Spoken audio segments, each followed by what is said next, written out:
Awaken from the dream. Seedtime and Harvest. Perception is reality. Perspective shapes the world around you. I'm JJ Weinberg, and this is my perspective. Greetings and salutations. My name is JJ Weinberg. I'm an artist, an activist, an alchemist, an author, a podcast, radio host, and I am none of these things. None of these things.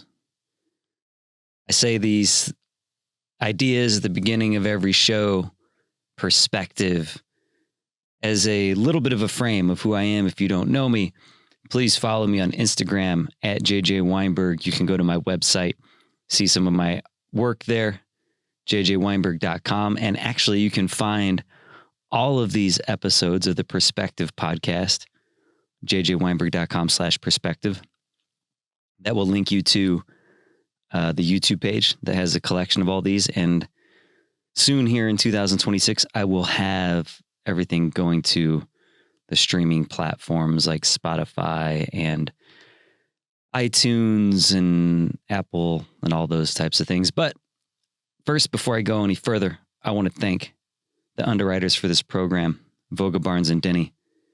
Without them, I wouldn't be here talking to you. I want to thank everybody at WVLP, both the higher-ups. Greg, thank you so much. Outside, Paul Schreiner having me come in to do this, putting the charge on me to show up to this idea of perspective. And of course, the fellow broadcasters here at WVLP, check them out. But last week, talked about Seedtime and Harvest. Something where I was wanting to make the case for the law of attraction, right? Law of attraction, there's a lot of woo-woo charlatanism.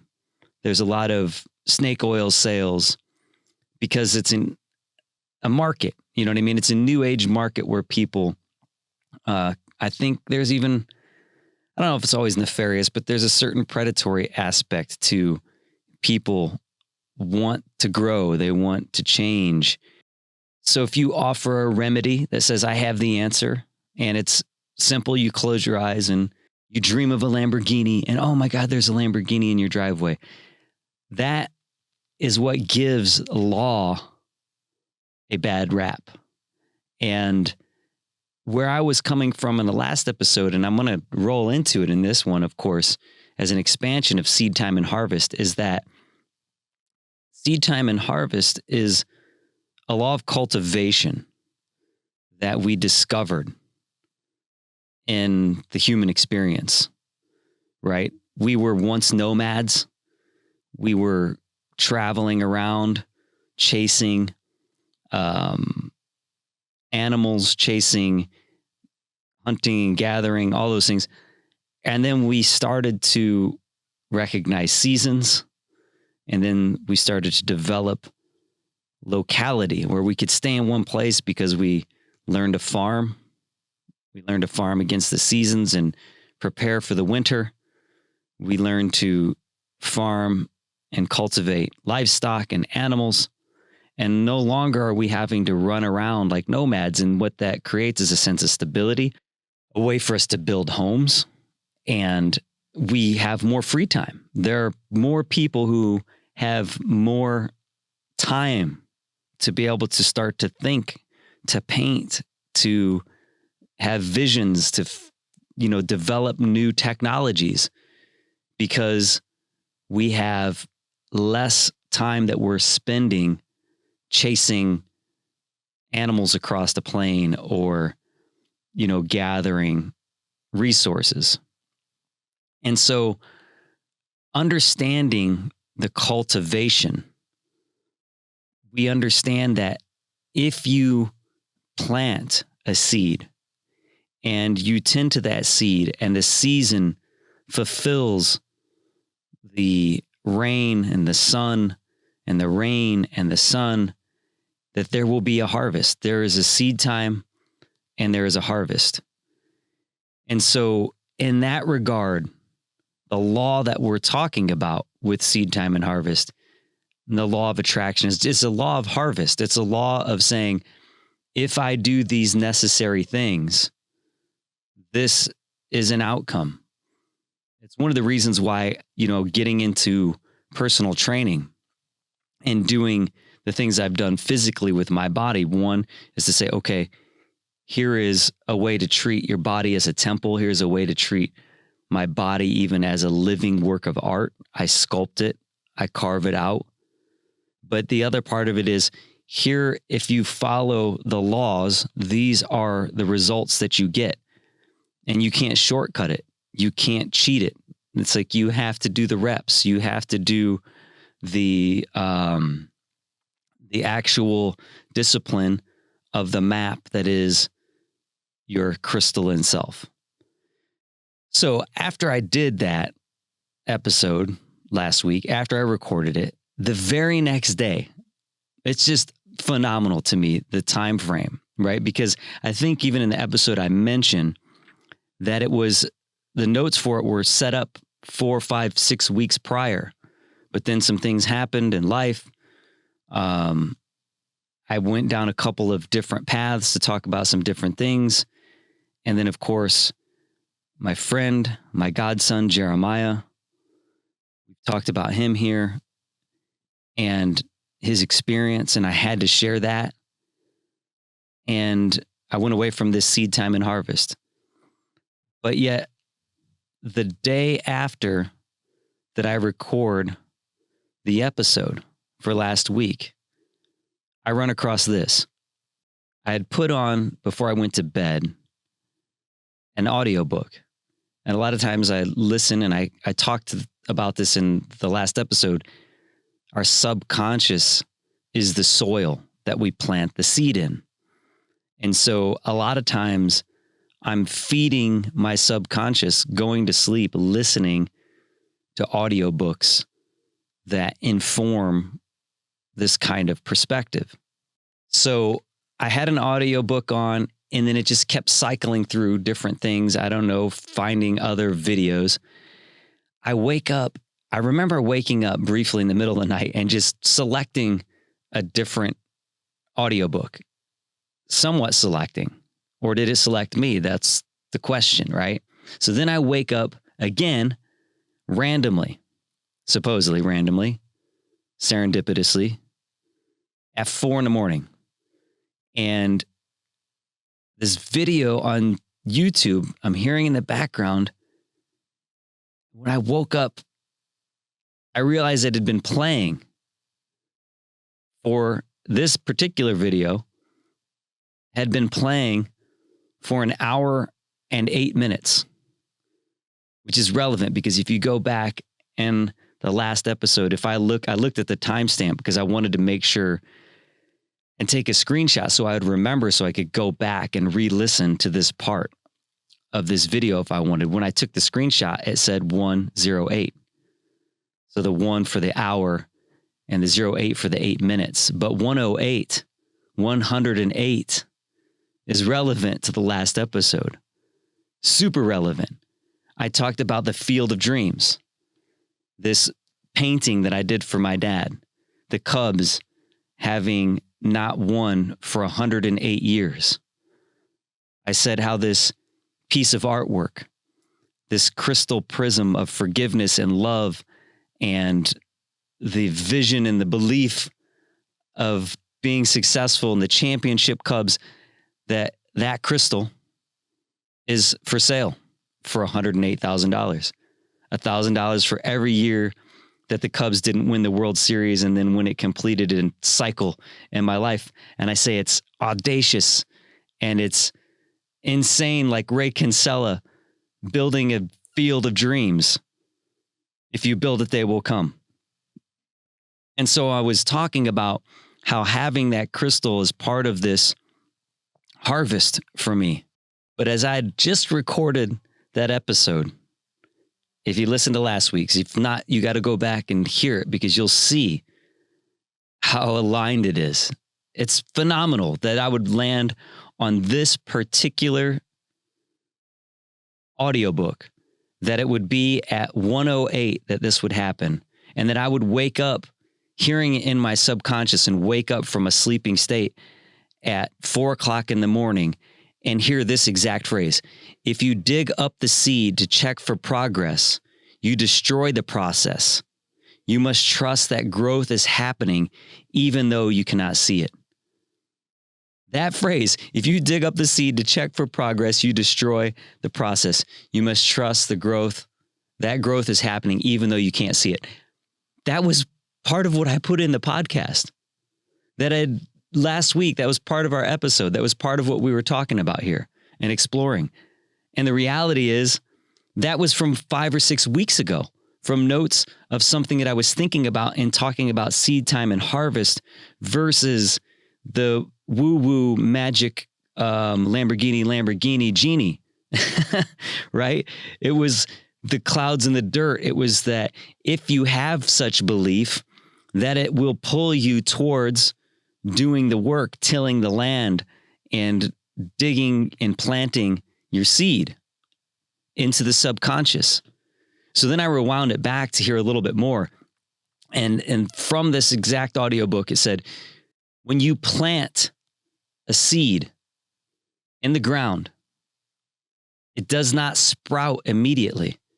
It sits in the darkness for days or weeks, absorbing water, breaking down its outer shell, and sending out the first root.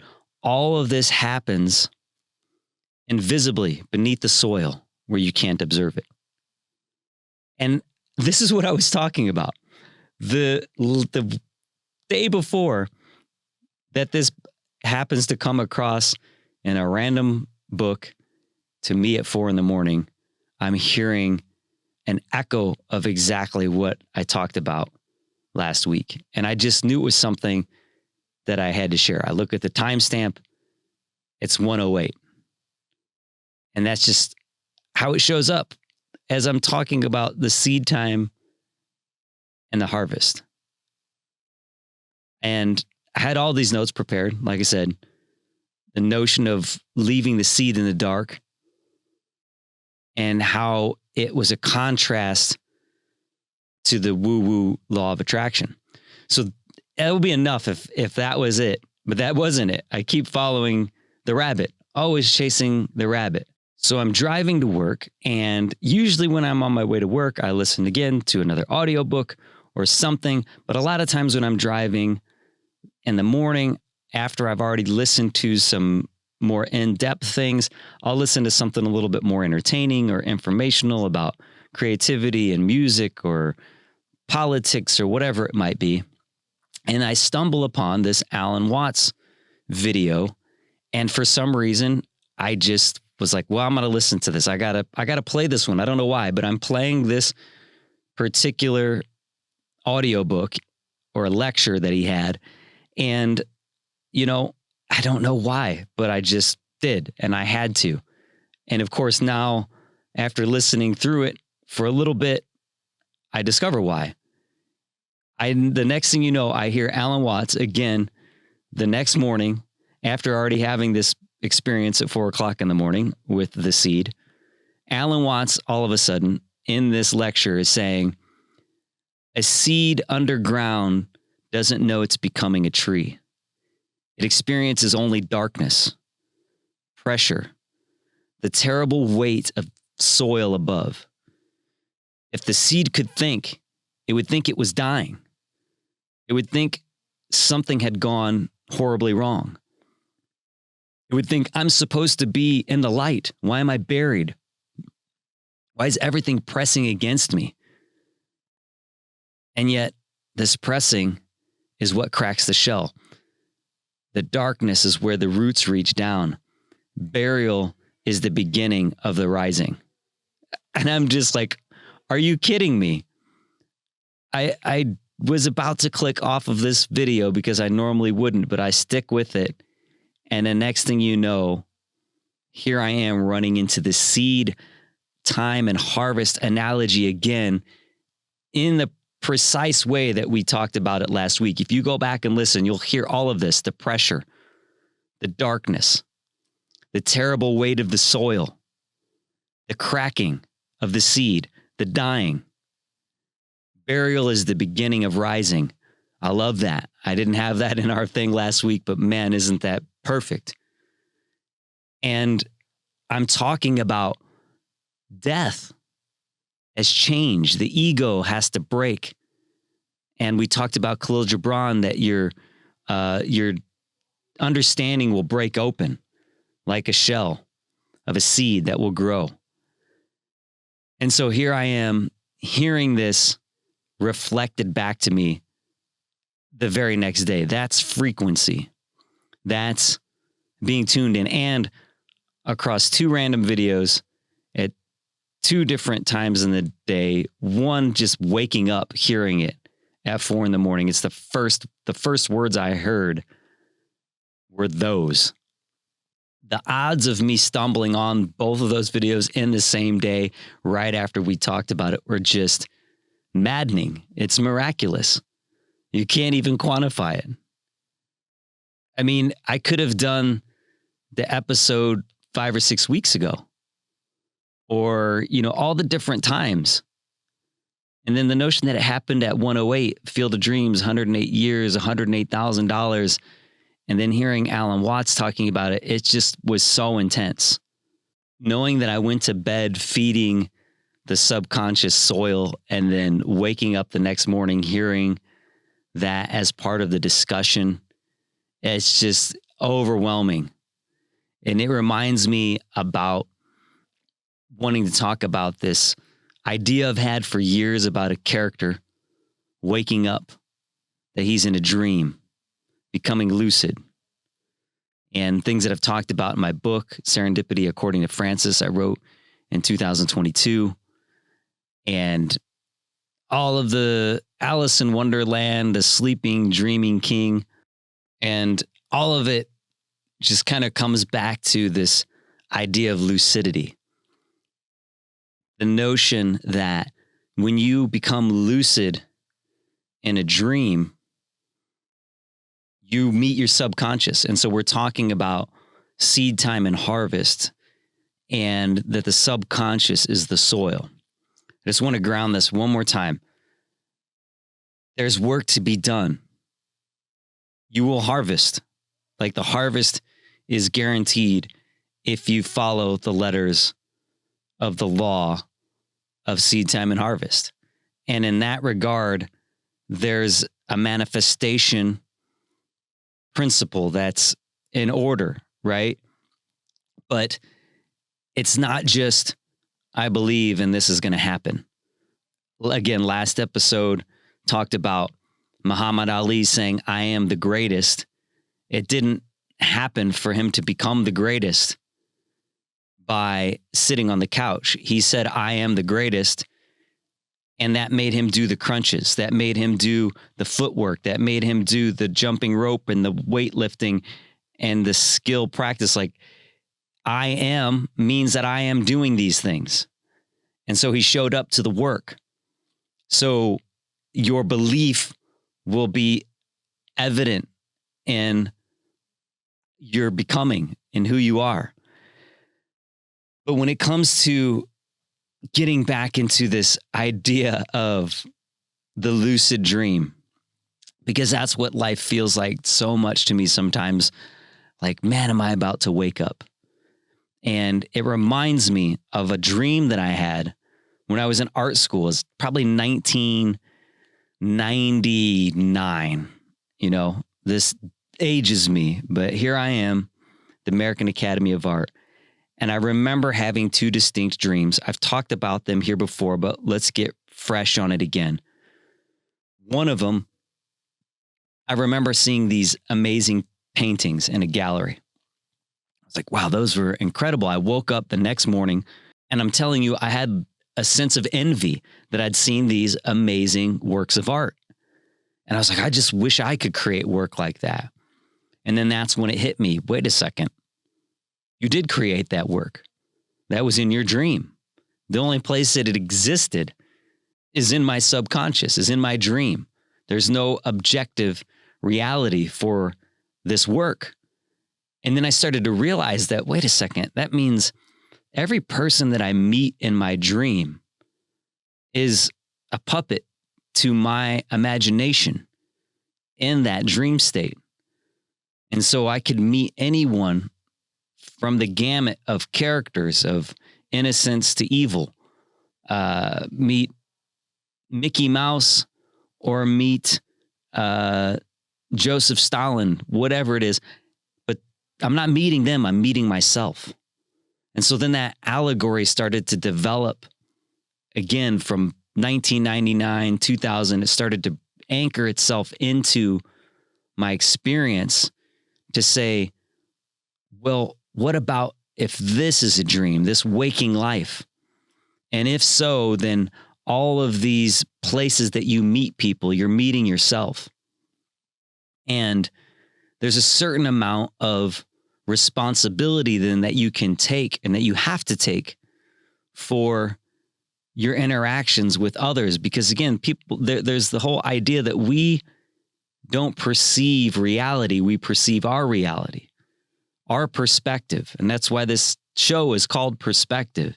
If we have a certain perspective, we don't necessarily see what's happening in any given situation. We see it through a lens.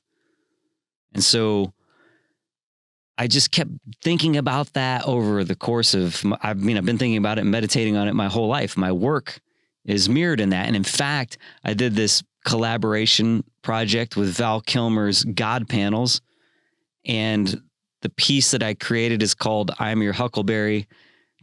Finn. And in it, I have this dog tag, this God tag that I've made.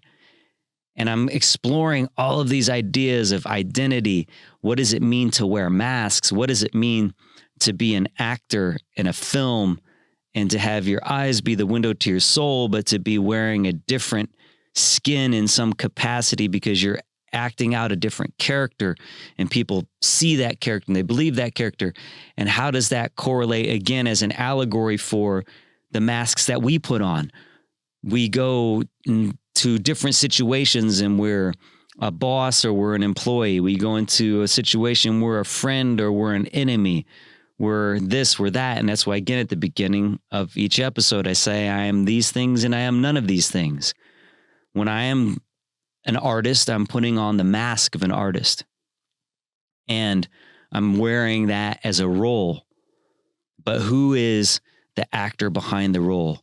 And behind that, who is the director who tells the actor where to go and where to stand? And the screenwriter who determines the environment that this actor will be in. And so all of that is informed by another dream that I had at that same time, 1999, 2000, in that area, where I was looking at myself on stage and I was auditioning for a role, but it was like third person. I saw myself on the stage. And then I was in the audience, but then I realized there were people sitting next to me. And I knew the role. I knew what each person sitting next to me was doing. One was a screenwriter. One was a director. One was a casting agent. And then there I was on stage auditioning for these three people. And then the lights came on and I was actually all three of those people as well. I was the director. I was the casting agent. I was the screenwriter. And yet I was there auditioning for my own role. And so what it brought up to me is this notion of something that I've wanted to do for years, which is to write a short story and a screenplay, this idea where an actor in a film becomes aware of himself or herself as a character, but not it's not Truman Show. It's not Truman realizing that he's inside of a set of someone else it's making. It would be more like Truman waking up to the reality that he's Jim Carrey, that Jim Carrey is playing him as this metaphysical skin puppet, right? And that he had entered him to play him. And that when he realizes that he's a character, then he can go back and say, wait a second, I can make different decisions because I'm the actor. I'm the one that has agency here. And so it's something that I've wanted to do for a really long time. And in that regard, it's like, I'm not describing a character discovering that he's on set. I'm just describing that a character is discovering he is the set. So it's not Truman discovering the walls, but the actor discovering the act of being and acting, and then discovering that the writer is there inside the actor and discovering that the writer is the I am, dreaming the entire world into continuity. So the premise is that I've carried my whole life is that this character becomes lucid. And like if you become lucid in a dream, you realize I'm responsible for all of these surroundings. And listen, this isn't to be, again, taken into and thrown out with the bathwater of woo-woo-ness, okay? I'm not saying that you're entirely responsible for the world around you, or I am. It's not a delusion of grandeur. Again, I've said it here before. I think the delusion we're most susceptible to running up against is a delusion of mediocrity rather than a delusion of grandeur. But I'm also not making some sort of, hey, you're the center of the universe, even though I am also saying you are the center of the universe. We've talked about that before too. If there is an infinite expanding universe outside of ourselves, then we are always at the center of infinity as well. But it's not about self-centeredness. It's about centering yourself. Okay. So, what we're discovering here is that the writer is the I am, the declarative, the statement, I am. And that's dreaming this entire world. So you realize that the environment or this character, he wakes up, not in a dream, but in the movie. And then he realizes that the environment isn't outside of him. It's his subconscious staged as a world. I talk about this in my book, Serendipity According to Francis. I have these moments where I'm looking at my life and I'm looking at this allegory and having it almost manifest to an extreme where I'm seeing myself riding a bike, writing my book, and I'm riding past the lake, and there's this scene where the song comes on in the movie, but I'm hearing the song in my headphones. And so it's this access point, this portal. And then when it comes to me actually being a songwriter and creating, some of the stuff I've been doing recently, and I talked about February album writing month, I'm going to be sharing some of these songs.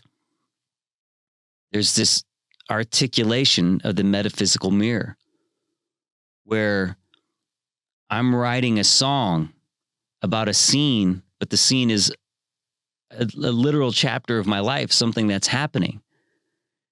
And then the scene happens and you see it in the film and the song plays at the same time, but it's the scene only happening because the song is playing. So the song isn't commentary, it's causality.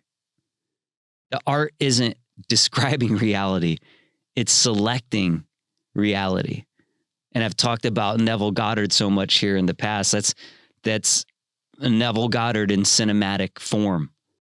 I remember, watching Walk the Line, the Johnny Cash story, the Queen biopic, and it's just it feels like destiny, right? Those songs already exist. So the scenes, they feel inevitable. Like you're watching Johnny Cash, you're watching Freddie Mercury. But when it's your life and the song is being written inside the scene that it's scoring, the inevitability is It's the tesseraction. It's what I talked about last week when I said I was coining this term, tesseraction. I want to briefly revisit that. Tesseraction. A tesseract is a fourth dimensional cube, right? And what I'm saying is that a tesseraction is a fourth dimensional decision, an enacted conscious decision, an act by which a human being chooses alignment in such a way that a moment becomes crystallized across time and perspective, a decision, a decisive action that establishes a coherent pattern across multiple possible timelines, a fourth dimensional act in which intention, meaning, and discipline are expressed as a lived reality. It's becoming lucid.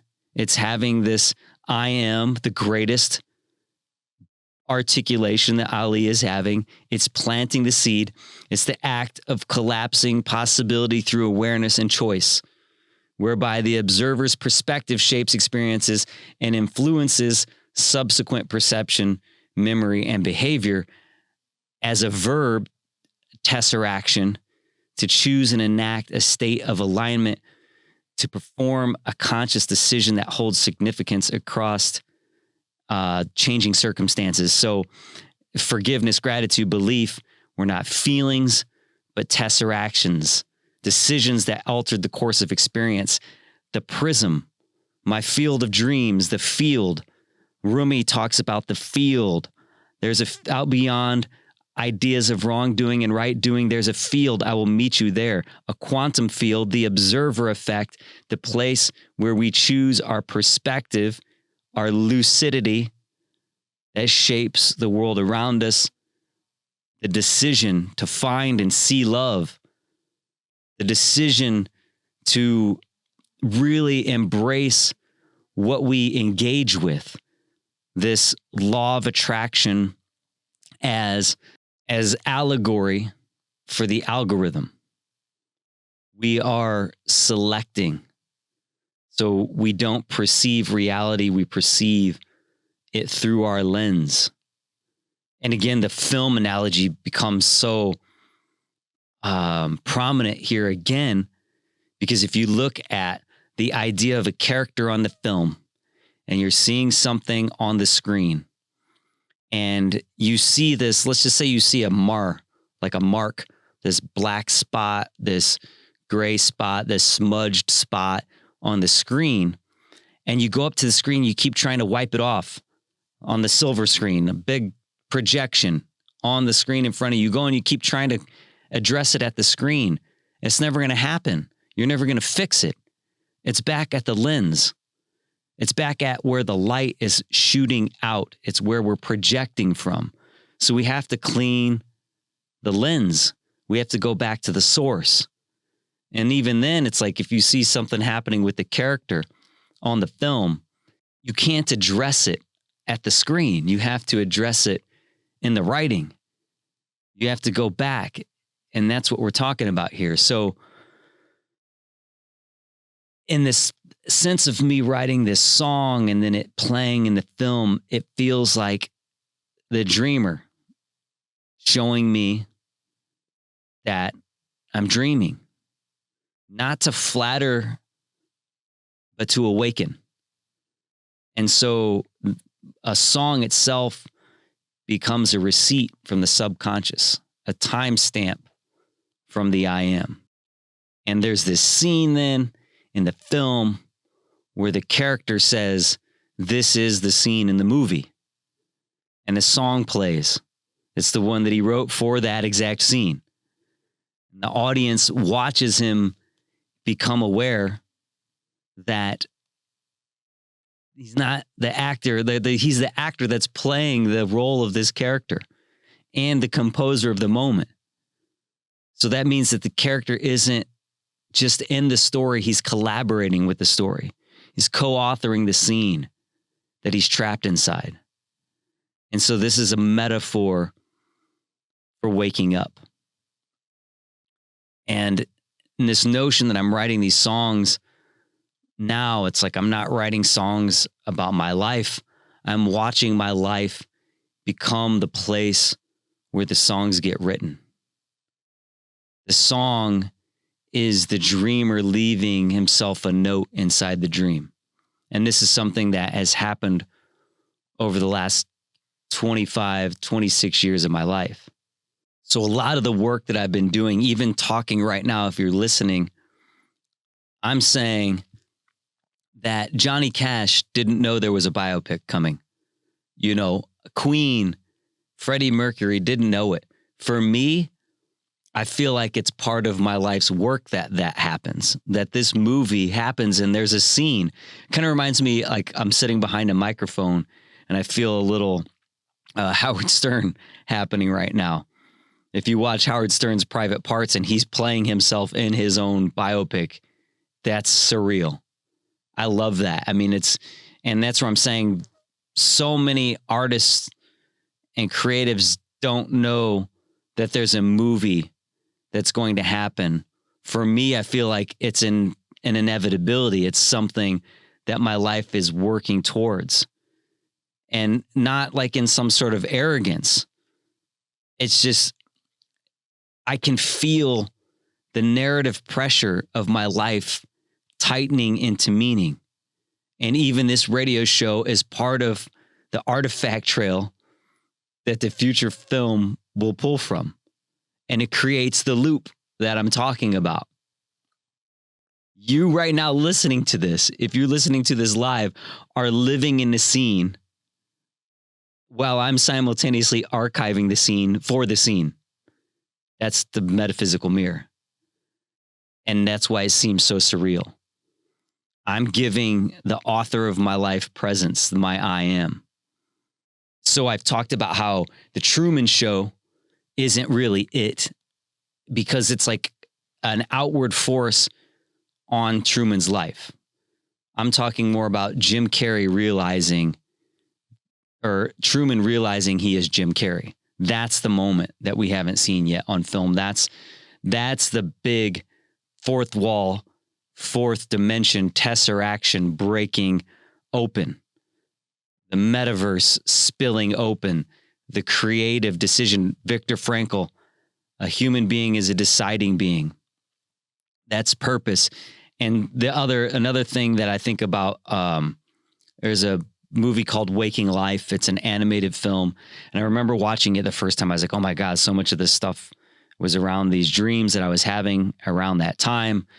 And I'm like, this is surreal and it's going to break my brain and holy crap. And in fact, there's a scene about a Philip K. Dick experience. And in my book, Serendipity According to Francis, I talk a lot about Philip K. Dick and that I was reading the Philip K. Dick exegesis as I was writing a lot of the book. There were some overlaps there, but in the film Waking Life, there's a scene where he says, one of the characters says, realizing that you are a dream figure in someone else's dream, that is self-awareness. And that leads me again to this Neville Goddard, the lucidity, the waking up in your own life. But it's not that I'm a dream figure in someone else's dream. It's that we are dream figures in the I am's dream. So it's not Truman realizing he's on a TV show. It's not Waking Life being a dream figure in someone else's dream, but the character realizes he's being played. The actor realizes he's being written. The writer realizes he's writing himself. The director realizes he's the dreamer. He realizes he is the I am. That's the metaphysical mirror. And it's not just breaking the fourth wall. This is dissolving walls entirely. And as a creator, as a songwriter, again, the biopic, the musician writes a song. Later, the song plays over an emotional montage. We experience it as payoff. Walk the Line, Bohemian Rhapsody. The audience sees the origin, then sees the cultural impact. But what I'm talking about is the character writes a song about the fact that he's inside a scene, which is the song that is playing as recursive authorship. And I'm here talking about it. That's me being the creator, conscious of it folding in on itself. So I'm writing the soundtrack of my own awakening. Song isn't commentary, it's causation. That's what you do when you choose. The scene doesn't use the song creates the scene. That's why we're in Seedtime and Harvest, Neville Goddard territory. Assumption creates reality, the tesseraction, the I am, the inner script becomes the outer film. Recognize authorship in real time. Life is a play, a stage. This is your drama. And everything is concurrent. You're watching yourself from the future. I talk about Philip K. Dick and thinking like Blade Runner. Philip K. Dick is like suggesting a lot of times that reality is narrative. Identity is unstable. I am all these things. I am none of these things.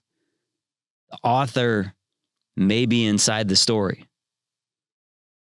And even in my book, Serendipity According to Francis, I said, I feel like I'm inside of a Philip K. Dick novel. Is Philip K. Dick writing this moment? And are you reading it in a Philip K. Dick novel? And I'm a character in it. So then that takes me right back to Waking Life, realizing you are a dream figure in someone else's dream. That is self-awareness.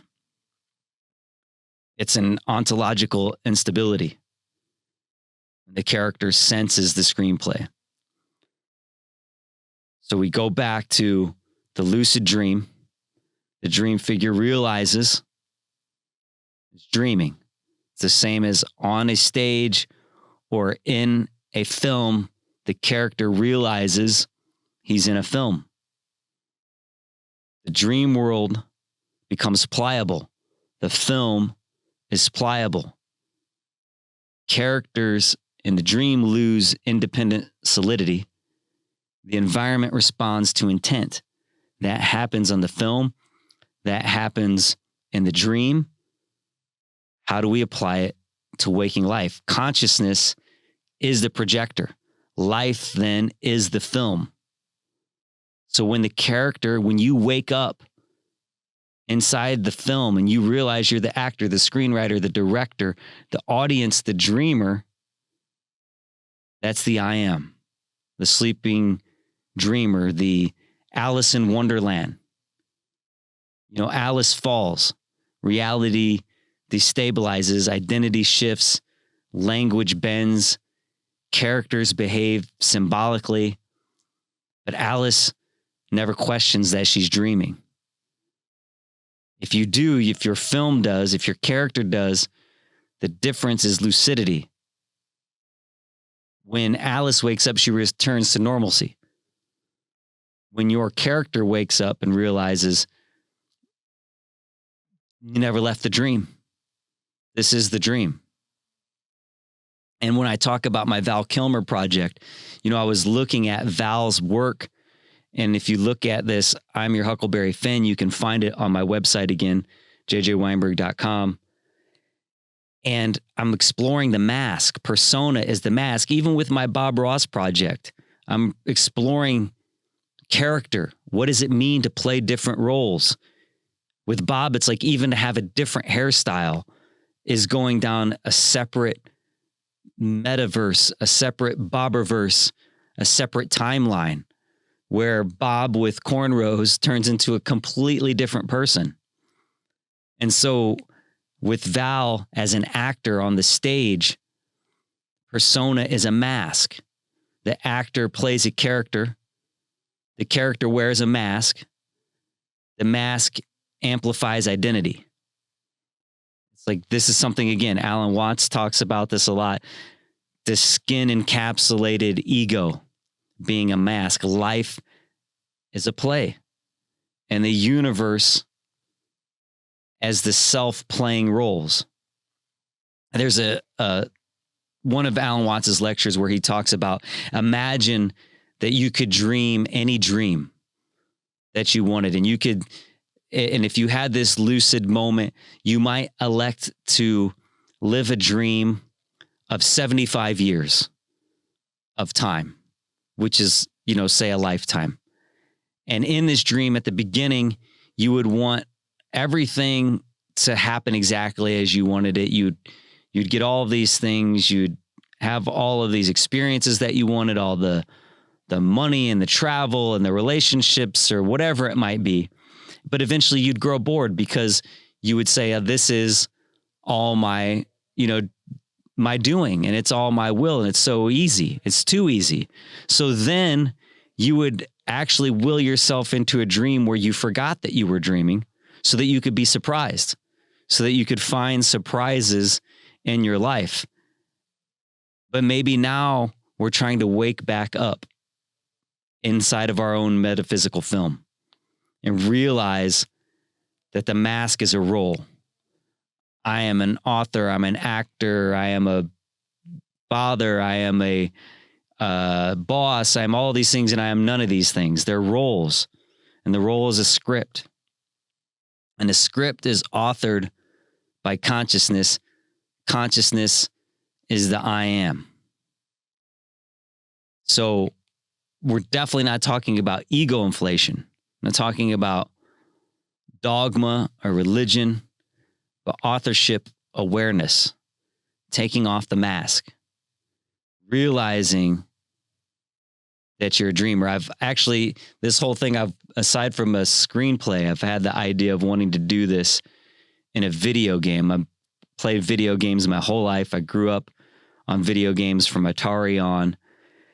And the idea of having a video game become an allegory where the character in the game that you're playing realizes he's in a game and not a victim of programming, but this player avatar hybrid where he touches the character in the game, touches the person that's holding the controller. The character inside the level looks at the screen and says, wait a second, you're holding the controller. And the designer who built the level, and he wakes up, the cheat codes activate, but the cheat codes are internal assumptions. So there's this metaphysical game engine, and that, of course, overlays with things like the Matrix, that question of, are we living in a simulated reality? And I'm going to get into that next week. I want to talk about some of the places that AI is going, I think, with film, and what the implications are going to be for actors and AI created characters for the future. I've got some really out there ideas, but again, it kind of comes back to a lot of the stuff that I've been wanting to talk about here, the path that I'd set before I went a little bit divergent at the beginning of February, where I wanted to talk about, the large language model, the I am, and the notion that there is not just AI, but there's OI. OI is the original intelligence. So we'll talk about that more next week. Original intelligence, talk about this impending AI character thing that I see happening, that I kind of am going to predict a little bit of a future, that if I had all the capacities to do it myself, I might be the first one to try and do some of these crazy ideas. But the original intelligence and the question of, are we living in a simulation? If there's an original intelligence, and that is the word, that is the I am, that is the source, then we already answer that question of, are we living in a simulation? We are already artificial intelligence. So now, if there's an original intelligence, human experience is an artificial intelligence derivative of original intelligence, the OI. So now we have a second layer AI that we're developing, something that we've developed inside of this matrix. And again, we think about future, and it's like, we don't have to look into the future. Right now, social media, the landscape, where we interact with each other digitally, specifically in social media, we are the batteries. And the matrix is like, well, we're plugged in, and there's a physical plug that goes in the back of our head, right? And we're living in a dream state, and we can wake up and unplug. And that's, of course, a lot of what we're talking about on this episode. And I know I went super metaphysical and esoteric in this one. I hope I didn't lose you. I'll do this from time to time for sure. Go way out, and then we might come back. You know what I mean? But we unplug like Neo unplugging from the matrix and realize, wait a second, if I'm plugged into the matrix, I can do different things when I realize that I'm in a construct. And that's part of what I'm trying to get at here. But all of that can go to the beginning of what I was saying here, the Lamborghini genie. Like, I don't want you to think that I'm talking in those terms. I'm talking in terms of Viktor Frankl, a human being is a deciding being. I'm talking in terms of when Viktor Frankl says there's a space between stimulus and response, and that is our power. That's where we get to choose and we decide. I'm saying that our perception becomes our reality. When we look at the screen and there's a dirty lens, we have to go back and clean the lens. We can't be upset at the smudge at the level of the screen. And we can't be upset at what's happening as the projection plays out at the level of the screen. Either we have to go back to the actor. We have to go back to the fact that we're playing a role, and then we have to go back beyond that so that there's a screenwriting that's happening. We have agency. And that is the Viktor Frankl, a human being is a deciding being. I'm not saying it in the sense of woo-woo. I'm saying it in the sense of seed time and harvest. If you plant and you tend to the seed, it will grow. So the biopic paradox, things can get dangerous in a beautiful way. Most artists don't know there'll be a biopic. But if I'm narrating my own origin story, I'm writing the myth while inhabiting the myth, and recognizing cinematic beats in my life in real time, scoring my own scene, not as delusion of grandeur, as narrative consciousness. Humans are myth-making creatures. It's what we do. I'm just becoming aware of the myth structure while I'm living inside of it. And it's different from believing that there's external cameras rolling. It's just recognizing that memory itself can be cinematic. Johnny Cash wasn't thinking about Walk the Line. He was living his life. When Queen is recording in the studio, they weren't imagining the Bohemian Rhapsody film, cutting between their private pain and a stadium sing-along. They were inside the scene. Only later on did that narrative compress into myth.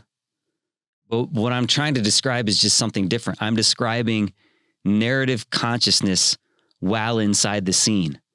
I'm saying that these are moments in my life where I feel the cinematic weight of the scene while I'm in it. And it's not because there's a camera, other than maybe somewhere up inside of my, subconscious or down in my subconscious, wherever, but there's structure. There's mythic timing. There's narrative inevitability. And when I say this is a scene in the movie, it's not like I'm trying to predict fame. I'm recognizing archetype, and you can recognize that in your own life. I'm feeling that beat drop, that sensation, that awareness of a story while living it. And that's where the crack in the fourth wall is of ordinary perception. That's the tesseraction, the fourth dimension, the author peeking through the character. So I'm living this metaphysical scene. I'm narrating it now on the radio. documenting it, articulating it in real time. So the biopic could use this very audio. The character in the film is talking about the film while being filmed for the film. Absolute recursion. Life, radio, memory, film, life.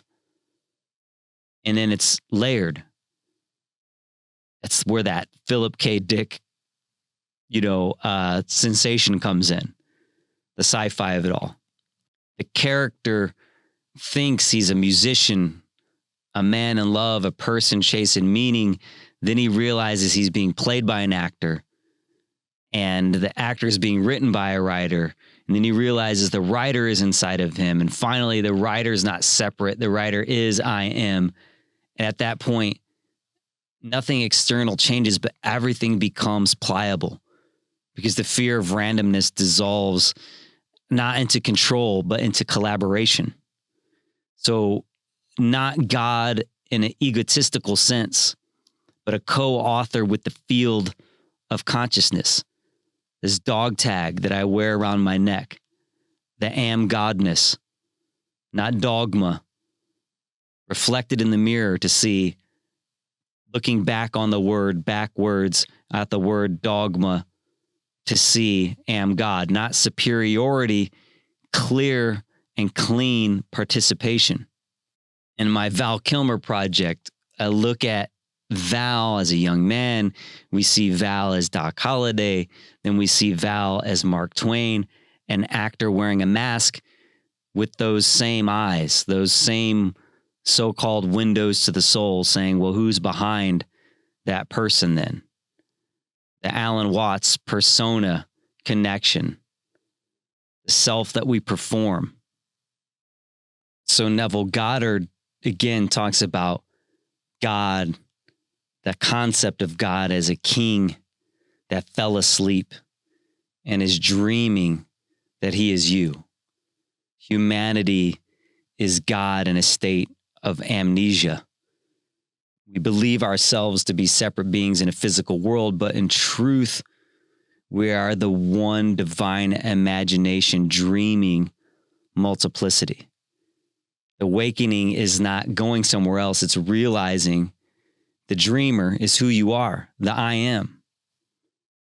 In one talk specifically, Neville Goddard talks about the idea of a king dreaming and says that when the king awakens, the entire world he dreamed disappears into himself again. So you're not a person trying to become divine. You are divine imagination, believing it is a person. So when Neville Goddard says the world is yourself pushed out, he's saying that the dream world is the projection of the dreamer. That's where it aligns with this cinematic allegory. Sleeping King. Imagination plants the seed, and the world is the harvest. What we assume within becomes what we reap without. The Sleeping King is not somewhere else. It's the dreamer, dreaming inside of you, moving through seed time and harvest as though they were separate, when they're a continuous act of imagining, a tesseraction, lucidity. The moment the character realizes that he's playing a role in the king's dream and realizes that it's not merely a role, but the dreamer of the role. To awaken is not to leave the world, but to see the stage. The script and the harvest are born from the same interior act, the tesseraction. When you recognize that, you stop begging for the scene to change and begin planting deliberately. Awaken from the dream. Seed time and harvest. Perception is reality. Perspective shapes the world around you. I'm JJ Weinberg. This is my perspective.